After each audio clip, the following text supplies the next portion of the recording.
And they wanted to charge us $200 for that ding. Also, they never addressed the problem we sent it in for, only that thing that they decided to find. Connector broken, also don't know what that's referencing. No idea what that means. Everything, there were no broken connectors when we sent it in. System noise. Okay, don't know what that means. Yeah, gap abnormal. What does that mean? It felt like ASUS tried to scam us when they tried to charge us $200 to repair something we didn't even claim as damaged in a warranty claim. This was sent back in. It's our ASUS ROG Ally to repair a thumbstick problem. And somehow, that turned into ASUS saying the LCD needs to be replaced, even though the joystick is covered under their repair policies. And what's better still is it felt like ASUS was threatening us by saying, we'll send the device back possibly unassembled if you don't pay this fee. It honestly felt like an extortion attempt where they're like, if you want to see your beloved ASUS Ally working again, pay us $200 for something totally unrelated to the actual warranty claim you had. When we sent this into ASUS, the screen was working. They said that the reason they were rejecting the claim is because of this. Can you see it? Do you have the zoom lens on? We might need a you know what, let's bring this down to the microscope. I'll show you the damage. We're gonna find the damage. I've got the Ally here. Let's adjust the microscope. So where is the damage? Oh, there it is.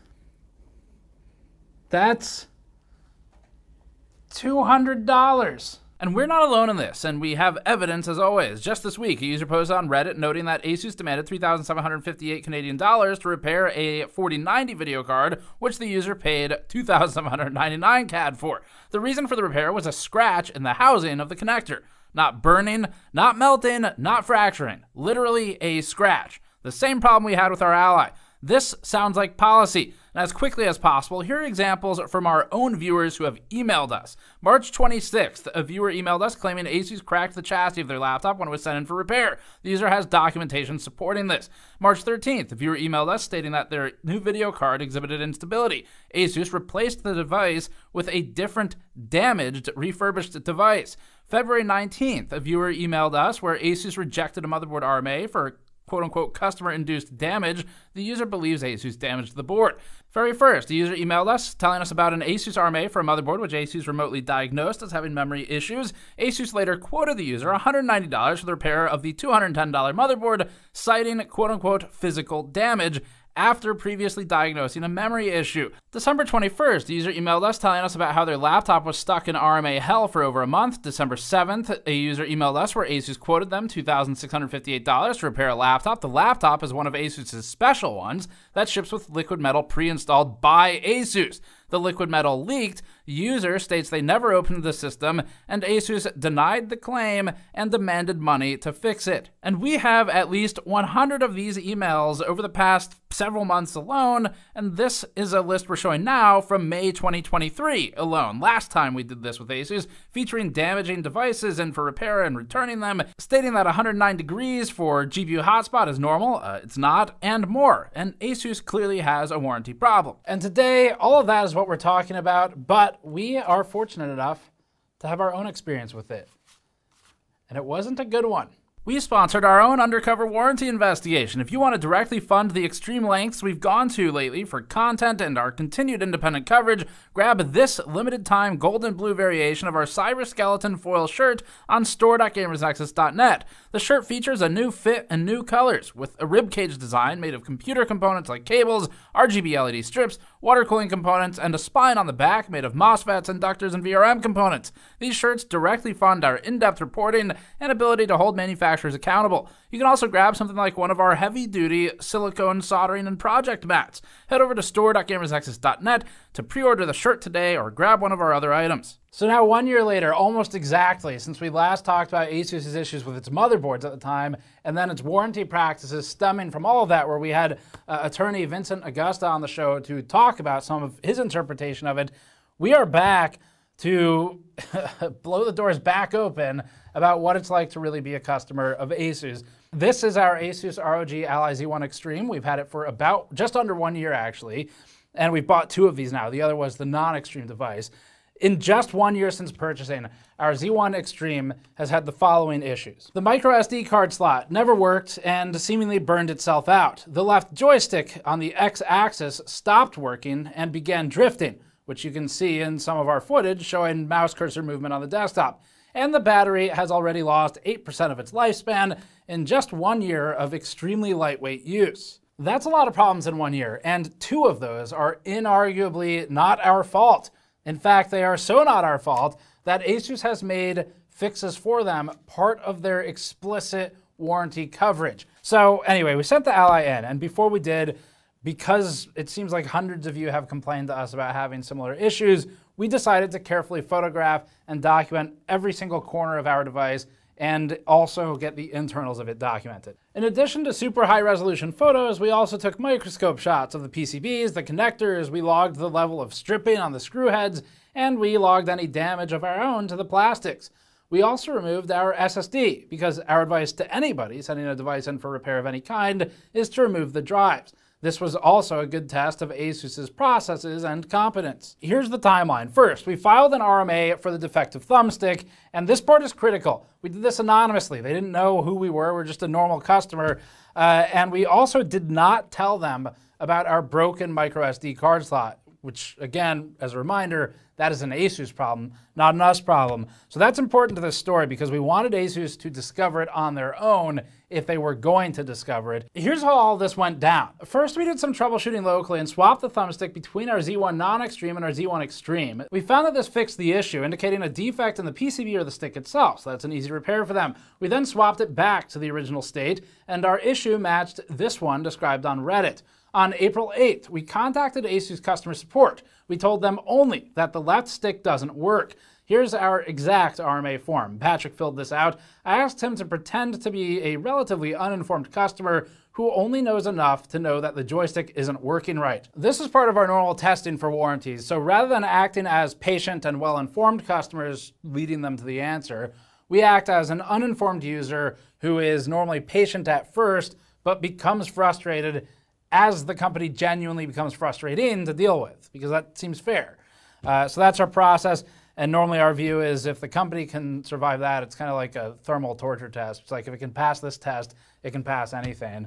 And we just keep the bar as long as it's sort of reasonable but frustrated. That's the max we'll dial it up to these days for these tests. Now, ASUS asks you to write your operating system password and BIOS password in plain text in their RMA form.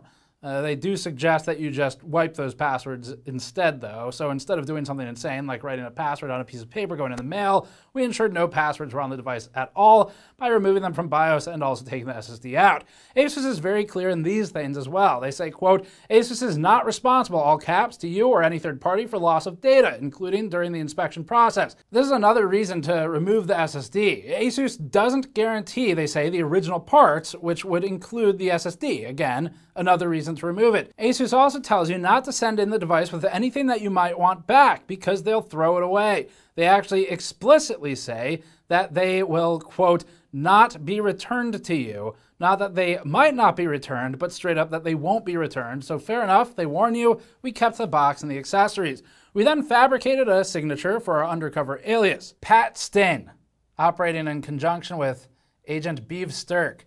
Both have been on the job for about a decade now, and we sent it in with a simple note that said, left stick is broken and only goes up and down. That seemed sufficient without being belligerent or overly annoying. On April 9th, we packed the box and shipped it to ASUS's spec. ASUS provides an RMA checklist. They ask you to wrap the device with a few inches of bubble wrap, pack it in a box with an air gap, then pack that box in a box. We think that's great. They also provide a shipping label, which is good, as we'd have dinged them pretty hard for that since it's ultimately their fault the device is going back anyway. We dropped the device off on April 9th, and by April 16th, it was at the RMA Center. ASUS emailed us on April 18th, and this is when the problems began. And they told us that they were testing the device. They said the turnaround would be 7 to 10 days. The same day, ASUS emailed us with this, quote, we would like to inform you that your product is out of warranty or judged as customer-induced damage, CID, thus the repair charge shall be applied.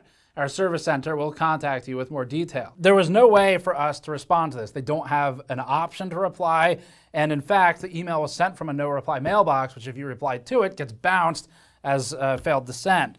So it's particularly frustrating just because we knew there was no customer-induced damage. We had documented every aspect of the device before sending it in, and yet we had no way at that time to dispute the claim. We just sat and waited. On April 19th, only a day later, we received a more detailed email. It said, quote, "We received your unit at a repair center with signs of damage which is not covered under the manufacturer's warranty." So strike two, and this is starting to feel like the Newegg motherboard story. They sent us a list referring to notebooks, monitors, video cards, and motherboards for examples of customer-induced damage, none of which are an ASUS Ally, and all of which are completely irrelevant. And they basically just said there's customer damage. And to us, the lack of transparency here, the lack of information is an immediate red flag. Whereas a customer, it feels like you're getting fleeced for money for something that you sent it in with one problem and now it's suddenly got all these new problems you never noticed or heard about. And it just feels like a scam. So it's certainly structured to encourage acceptance from people who don't know better and from people who feel time pressure because they put you under a lot of time pressure to agree to all of this quickly lest you receive the device back in pieces. And we wondered what the damage could be. So ASUS sent us this photo of the damage. You might not be able to see it. Again, we had to check our own photos to make sure they didn't cause it, but that microscopic ding was in fact from us. And they wanted to charge us $200 for that ding. We didn't even ask them to fix that part. We didn't even notice that part. That's how small it was. Also, they never addressed the problem we sent it in for, only that thing that they decided to find. To us, in combination with the emails from our viewers and with the recent story about that video card with the insane charge related to a similar problem, it feels like an intentional attempt or a policy to mislead the customers into a position where they'll pay for a service they don't need. And you're really stuck if you don't know what you're doing as a customer, and if you're not willing or not sure you can stand up for yourself because they're trying to sell an unneeded fix. And if ASUS is worried about losing money on every Ally because they have to replace the entire motherboard and 2 thumbsticks, then maybe this would be a way to help cover the costs. We don't know their motives, but if I were to try and think through reasons why you would do this, that'd be the first one I would assume. Now, back to the email, nowhere in it did ASUS say it would fix the thumbstick for which we sent the device in. The best part is that in the background of ASUS's own photo of damage, our own RMA form can be seen with the words detailing the completely unaddressed thumbstick issue. ASUS said the quote was delivered for an LCD module replacement at $98.53.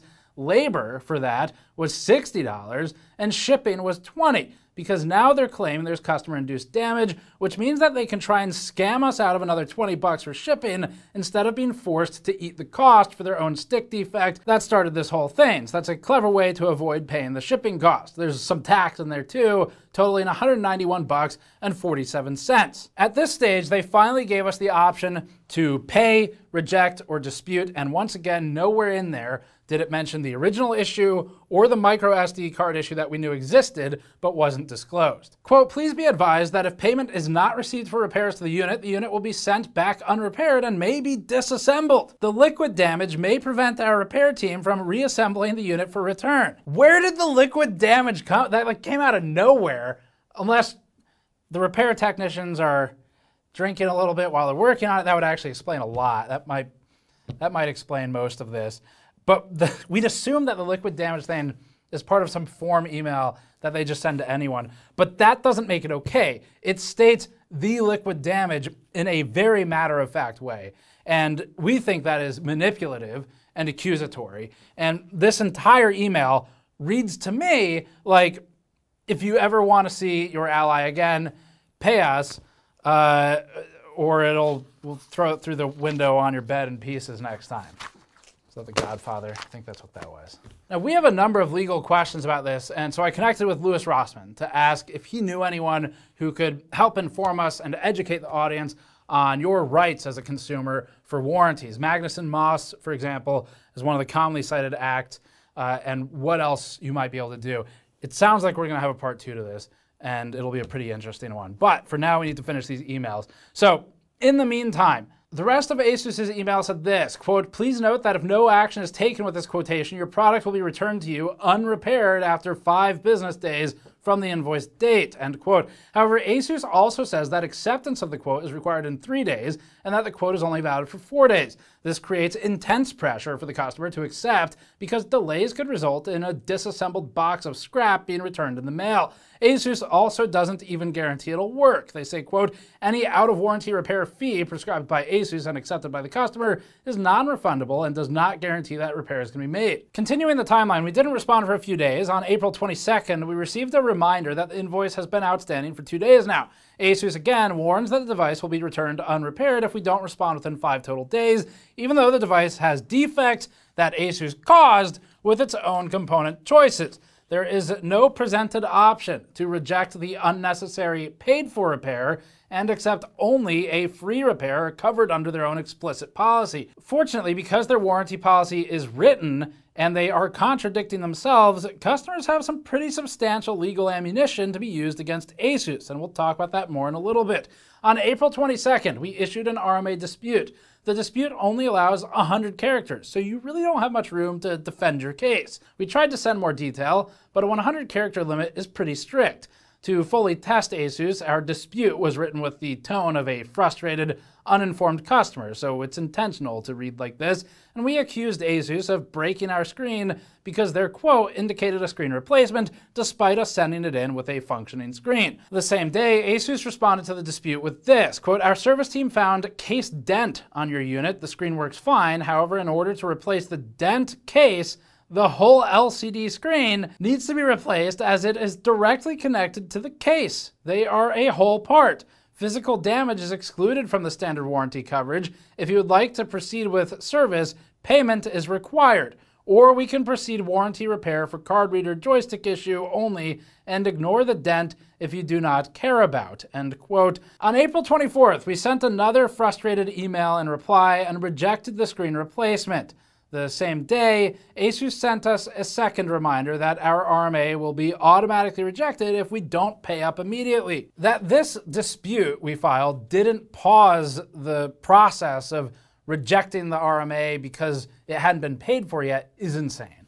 It's manipulative, it is overbearing, and it applies a huge amount of pressure to a legitimate customer to capitulate and pay lest they risk receiving a device unrepaired and potentially disassembled. 10 days in, ASUS finally answers our question we've had this whole time. They say they'll repair the joystick and confirm that it doesn't require payment. They say, quote, we have reached out to our repair team to request partial repairs, ignoring the case dent, end quote. After ASUS told us this, we received another email that states this, quote, we received your service cancellation on your pending repair.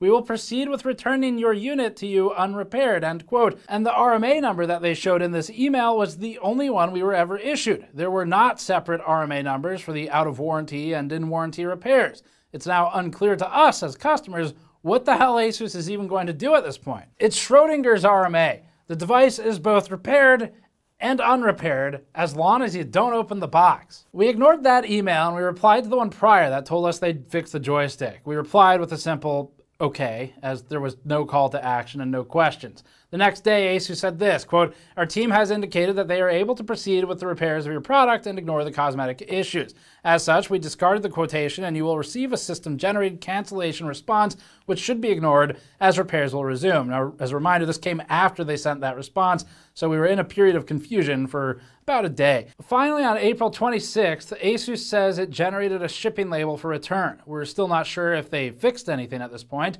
April 29th, it ships, and on May 4th, it's delivered to us. ASUS provided this hard copy of the repair report. There was no online version of this made available to us, which means that this is the first time in the entire process we have any indication as to what ASUS actually did. And here's a quick clip of me and Patrick trying to decipher what it means. So problems, can't detect memory card. That's an issue we had. I don't think we ever told them about that. We did not tell them about the SD card. Connector broken, also don't know what that's referencing. No idea what that means. Everything, there were no broken connectors when we sent it in. Mechanical assembly problem. Maybe the thumbstick. System noise. Okay, don't know what that means. Yeah, gap abnormal. What does we had taken it apart before, so. Yeah, but that was, I don't think I've like ever been more careful with a disassembly. And then action, so they say. Tape for system noise. Tape. Wait, okay, we'll have Mylar. We'll inspect that. And then gap abnormal, mechanical, Mylar for assembly problem. And for the assembly problem, they exchanged the parts. Then they have I/O board for connector broken, con for connector broken. This whole thing's a con. And then main board for can't detect memory card. Wait, what the fuck? So all of these are the in warranty repairs that were done.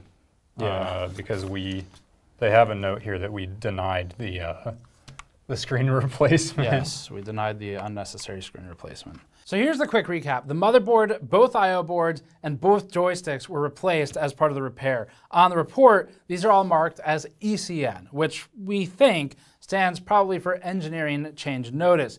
This to us would imply that ASUS is replacing these components as part of standard practice when any Ally comes in from at least 2023. What's really unclear is that their RMA language says that it's covered for the ASUS ROG Ally, and it says parenthetically 2023. That is not a model. That doesn't exist. The only thing that exists is, sorry, some customer-induced damage, is the RC71L.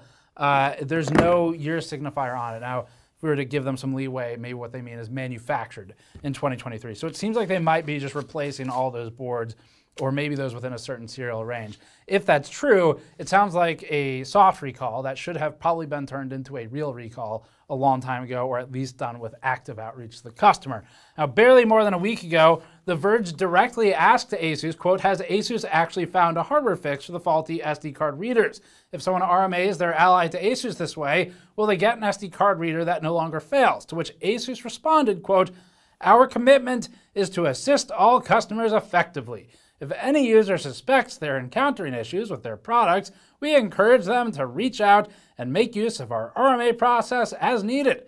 They can expect us to provide a suitable resolution. In other words, to translate corpo speak, no, they haven't found a solution, because if they had, they would have said yes. It's really that, it's as simple as an if-then statement. If the answer isn't equal to yes, it is no. It doesn't matter what they say after that. ASUS did fully repair our Ally. That includes both the stick issues and the unmentioned micro SD card issue for now. We'll see if it fails again. That required replacing basically the whole system, the APU or the SoC, the Wi-Fi card, all of the VRM components, all the MOSFETs, inductors, capacitors, everything that's on the board, all of it was replaced.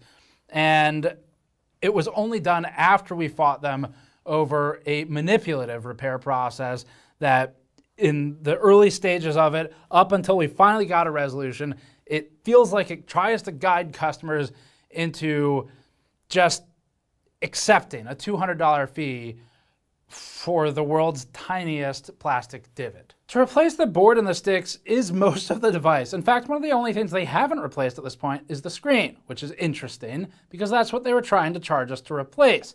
So those are some expensive repairs, and if ASUS is having to do those repairs on all 2023 Allies, it may explain why the Ally X hardware that they just announced was announced at all, and why ASUS is uncomfortably squirming in a new interview with The Verge. Quote, and while ASUS still won't admit that the Ally's SD card reader ever had any fault, The Verge says, it tells me it's the same exact SD card reader it uses in its laptops, and says it doesn't believe any issues actually had to do with overheating.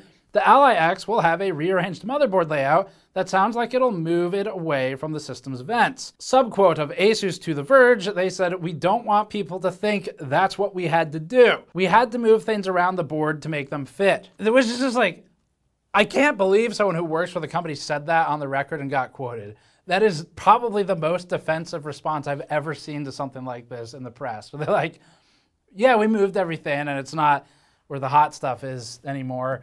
We were going to do that anyway. We don't want people to think we're doing that to fix the issue, because then, like, what exactly is the downside of people thinking it was to fix an issue?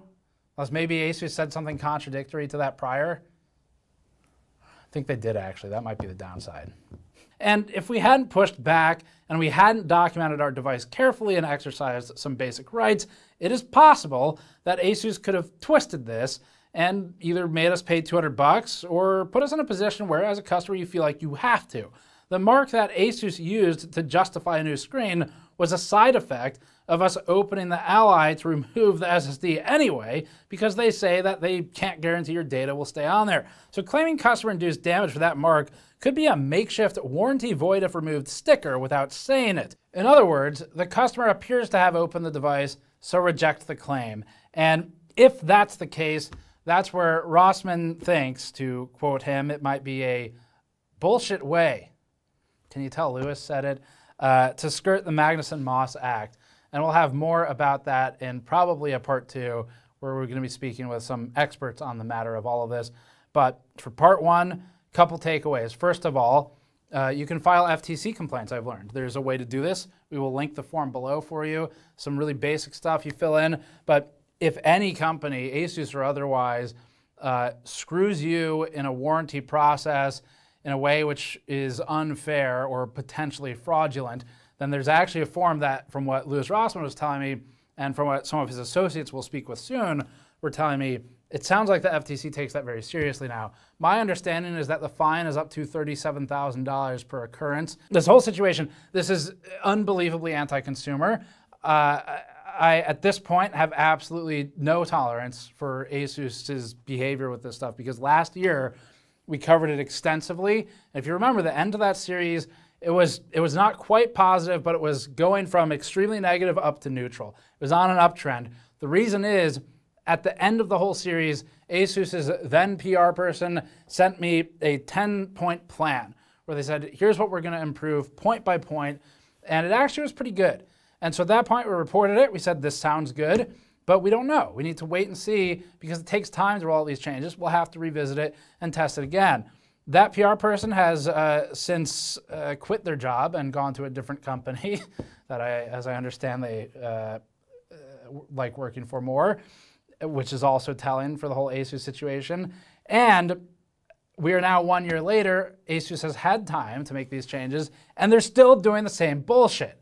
So, yeah, at some point, it starts to look like it's policy and not like it's oopsies, we happen to screw up on specifically your thing. And so I think for us, my conclusion to this is pretty simple. First of all, if you've had an ASUS warranty problem, we want to hear about it. Email us at tips@gamersnexus.net. We already have at least dozens, if not multiple hundreds of emails from people, but we'd still like some more. So send them over with as much documentation as you have, photos, the emails, the chat logs. If we use any of it, we'll redact it. We may contact you, so send that over to us. And then additionally, my note to all of you, whether you buy motherboards or Allies or whatever, we've now seen this in 2 areas of ASUS's devices, motherboards and Allies. That's what I have personally experienced with them. There's plenty of posts online. People have laptop problems. There's the video card one that blew up in the news this past week. And I think my statement's pretty simple. If you value customer service and you think you will ever need help with the device, don't buy ASUS. Unfortunately, I don't know that I have a recommendation for an alternative for things like motherboards and video cards. I think what you do is you have to buy the thing you think is the least likely to cause you a need to have support. But hopefully, if enough people are vocal about this and it goes beyond sort of YouTube rage bait, and we can actually start getting some policy involvement, which is the reason I contacted Louis Rossman to talk to people he knows, hopefully there's actual change here. And I'm actually somewhat optimistic about it, because there's some people who sound very informed on all of this, and like they might be able to make something happen in this industry as well as the one they've already been working in. So that's it for this one. Unbelievably bad experience with ASUS. If nothing else is taken away from this, take away that ASUS's warranty service is absolute trash in our experience, and we cannot recommend them if you think you will ever need it. So that's it for this one. Thanks for watching. Subscribe for more. Grab this shirt on store.gamersnexus.net if you want to support our efforts directly, and we'll see you all next time.